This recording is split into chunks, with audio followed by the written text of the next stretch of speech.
திராவிடையார் கோயிலாக இருந்தாலும் எங்கே இருந்தாலும் நாங்கள் ஒவ்வொரு முறையும் நீதிமன்றம் போய் பெறுறோம். இப்போ இம்முறை 76 குண்டங்கள். அது அந்த 76லையுமே வந்து ஒரு கும்பத்தில் கூட தமிழில் மந்திரம் ஓதப்படாது. இது எப்படி இருக்கு பாருங்க. இது ஒரு இனத்தின் அடிப்படை உரிமை. அது என் தாய்மொழியில் வழிபாடு என்பது அடிப்படை உரிமை. அதை கேட்டு போராட வேண்டிய நிலைமையில் இருக்குது.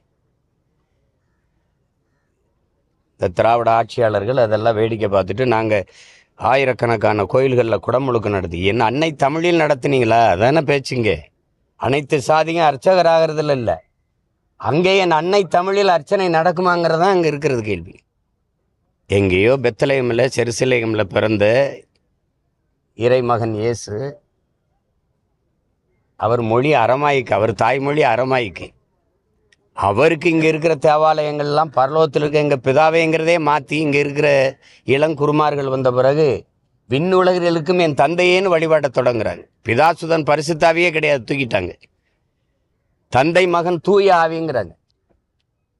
எப்படி இருக்கு பாருங்க. அவருக்கே தமிழில் மந்திரங்கள் ஓதப்படுது. நிறைமொழி மாந்தர் மறைமொழி தானே மந்திரம் என்பங்கிறான். நாங்கள் நிறைமொழி மாந்தர்கள். என் தாய்மொழியில் இல்லாத ஒரு நற்சொற்கள் மந்திரங்கள் என்ன இருக்குது?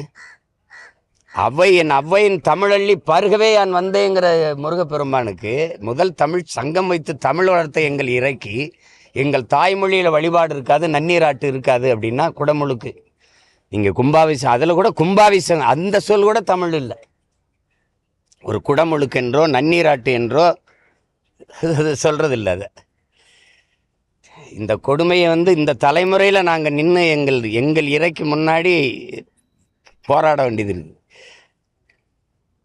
என்னை நன்றாக இறைவன் படைத்தனன், தன்னை நன்றாக தமிழ் செய்யுமாறே என்று திருமூலர் பாடுறான். எங்கள் மூதாதை தமிழே என் இறையே தமிழ் தான், முருகனே தமிழ் தான். தமிழில் எப்படி தமிழை விட்டு எப்படி முருகனை பிரிப்பீர்கள்? இல்லை முருகனை விட்டு எப்படி தமிழை பிரிப்பீங்க?